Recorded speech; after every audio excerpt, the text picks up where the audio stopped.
Hello everyone, this is me Debasis for Revsportz. Obviously the Indian team has been selected for the upcoming T20 World Cup, which is all set to begin in the Caribbean and the USA from the 1st of June. And with me to talk more on the Indian team selection, I have none other than former India cricketer and selector Ashok Malhotra. Paji, welcome to Revsportz. Thank you very much. Paji, obviously talking about Rohit Sharma, is his form a concern going into the World Cup? Because he hasn't fired, means the standard, the high standards is set on the field. He has not looked to be in that sort of form. Is it a bit of a worry, a concern for the Indian team? See, he's probably changed his mindset. He goes after the game. Maybe he's trying to compete with the youngsters. He has a different set of role for himself. But the fact is, we are all used to seeing a full film from Rohit Sharma. We don't want to see those small cameos from Rohit Sharma. What he said is, he's getting 20s, 30s and getting out, which does not satisfy most of the Indian cricketers, Indian fans, and even Rohit. I mean, the guy who's used to scoring big runs, except for 100, he has not scored big runs. Surely, given your explosive start, but I would say that is not good enough. He'll have to change his mindset, because if India has to do well in T20 World Cup. Is it fair to drop Rinku Singh, someone who we banked on? Means obviously last couple of years in the T20 format, Rinku Singh has done really well, whatever opportunities he has got for India. I'll put the blame on the door of KKR management. He was a hero last year. This year he hardly got a chance to bat. And see, now when they're giving him a chance, he's off color. He's lost his form. He doesn't seem to be in good nick.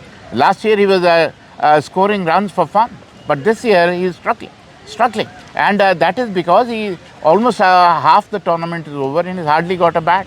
So I would put the blame little bit on KKR, because they didn't give him enough chance. But despite of that, selectors have picked him in the reserves, although he deserved to be, because he is a guy who can bat in the late order. He can be a good finisher, and we all know what he can do. Paji, one more thing, obviously, going into the T20 World Cup, the form of most of the players, be it Rohit Sharma, be it Surya Kumar Yadav, be it Hardik Pandya, be it Mohammad Siraj, is not that, except barring an exception of a few, most of the players are not in form. So, do you think the kind of form the players are in, we stand a good chance, or do we be reckoned as the favourites to win the World Cup? See, it is history repeating itself. The in-form batters are not normally picked for Indian team for the World Cup. It happened in the last IPL also, it is happening in this IPL, because we go with the names. The problem is, we are a star-struck nation. You know, when we talk about a game, we talk about how many runs Virat has scored, how many runs Rohit has scored. We don't talk about has they won the game, has India won the game. You have to keep India in front before the superstar. You are great players. Nobody is taking anything away from you. But then you have to perform. You perform as a team. You look on the other side, if you look at New Zealand, there's no superstar out there. But they're always reach the same final. Nobody rates them. But they're always the dark horses, always reach the same final, because they play collectively, as a unit, as a team. So that is what we need to do. And even our cricket-loving public has to start saying, come on guys, win some games, win some trophies for Team India. Now, we don't want your performance, we want performance of Team India. Paji, is it high time to start creating backup? Means take the example of Hardik Pandya. Obviously, he has not been in the best of form, but that impact player role means we have hardly seen Shivam Dube bowl for Chennai Super Kings. So, is it high time to start creating backups? Means obviously we do have backups for as far as the batting and the bowling is concerned, but when it comes to all-rounders, we really fall short. Means, what's your take on Hardik Pandya's form? See, there is a obsession for the names. Hardik Pandya has done nothing. Why is he in the team? He's not in the team, he's the vice captain of the team. You know, you keep talking, oh, he did well 2 years back. We're talking about currently, how well he's playing. He's hardly bowling. And secondly, you don't know whether he's going to be fit for the entire tournament or not. You know, he's fragile written on his face, handled with care. And then when you look for, I would always pick Shivam Dube ahead of him, because on West Indian wickets, his bowling might come in handy, because he's a slow medium pacer. And another name which is cropping up very fast is Nitish Kumar Reddy. You know, you can't, because he's a quick bowler.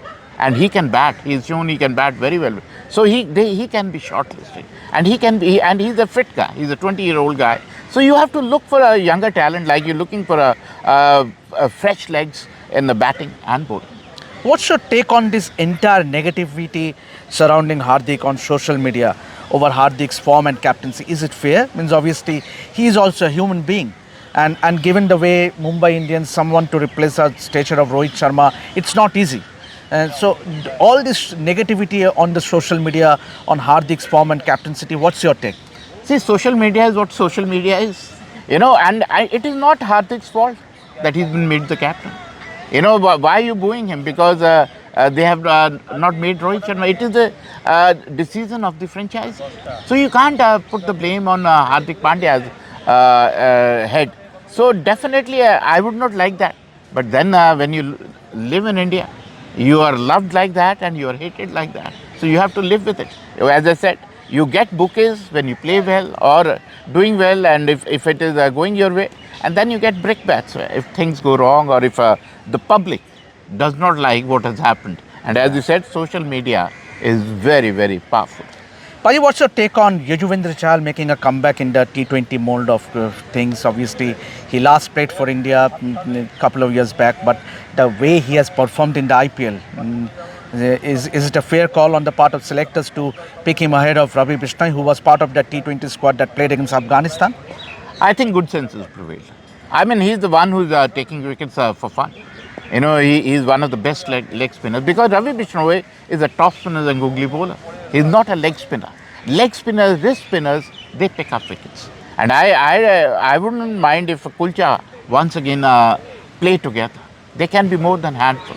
Although I'm not happy that they picked 4 spinners.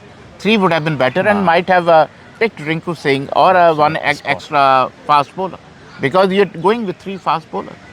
Fourth is an iffy guy. You don't know whether he's going to bowl, whether he's going to be fit or not. So that is a question mark. But I'm very happy that Yuzvendra Chahal has been picked, because he's been performing brilliantly and he's a batsman. Who do you reckon will be partnering Jasprit Bumrah? Obviously, given the form Mohammad Siraj has been in, he has not been in the best of form except for the last game. But then you have another option in Arshdeep Singh.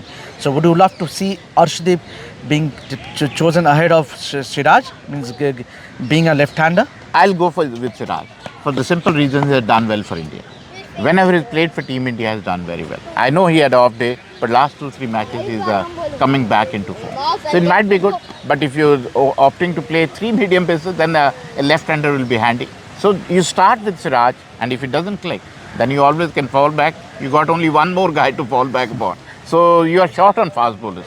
And I hope in West Indies wickets are the ones which we all know as slow and low. I hope they are not the bouncier tracks, then will be found wanting. And what would be your top 6 as far as the batting order is concerned? See, my top 6 is Yashasvi, Rohit, Virat, Surya Kumar. Then I'll have Jadeja, one batsman. Rishabh Pant is also there. Rishabh Pant is there. One more batsman I'm missing out. Rishabh is there. Rishabh will be 5. Jadeja will be 6. Might well, now that he is speaking. No, I will have Shivam Dube in the right. So you fit in both the all-rounders, Hardik and Shivam Dube. Yeah, I don't care whether Hardik plays or not. But for me, on form, Shivam has to play. Grounds are smaller, and he's the one who will give you the acceleration in the middle. Your semi-finalists and winner prediction for the T20. That is very difficult. I mean, India definitely, I'll say, being an Indian. But then you can never count out New Zealand. Then England, Australia is another one who are world champions. Yes. So, and Pakistan, which side of the bed they get out of. So these are 4-5 teams, and not to count out West Indies. They specialize. Shorter the game, shorter the version, better the weaker teams are, because then they are at par with you. 5-day game, they have to keep that momentum, the aggression, the positiveness for 5 days. But 20 overs, you have to keep it 1 good over, 2 good overs can turn the tide in the favor. So anybody can win, but these 6 are the top teams. And I have not, I mean, if now you're telling me, even South Africa with Klassen in there, thankfully they don't have Bavuma. So that's a good plus for them. Completely different topic, obviously. Who are the players that have impressed you the most when it comes to Indian players in the IPL? See, IPL if you tell me, I'll go with Shashank Singh and Ashutosh Sharma and Nitish Reddy. These are three guys who have really, really impressed me. You know, and I would say Mohsin Khan also. Mohsin Khan is another big plus.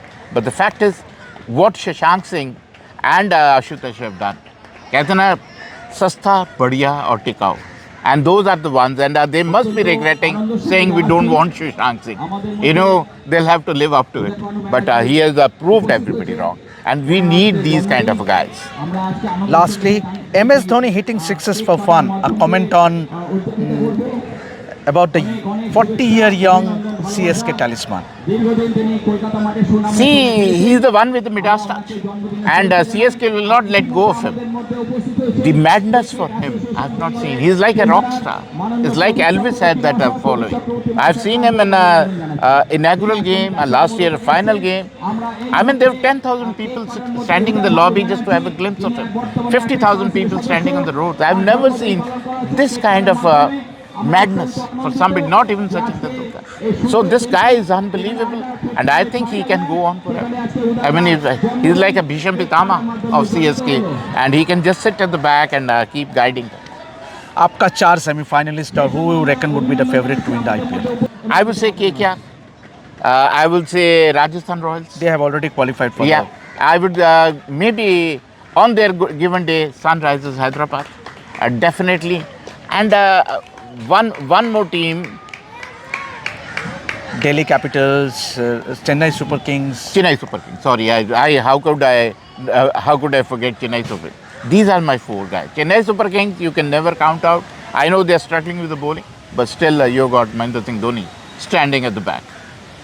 So that's Ashok Malhotra exclusive for all of you. So keep watching Revsportz to get all the updates throughout our coverage of sports. This is me, Debasis, signing out for Revsportz. Keep watching.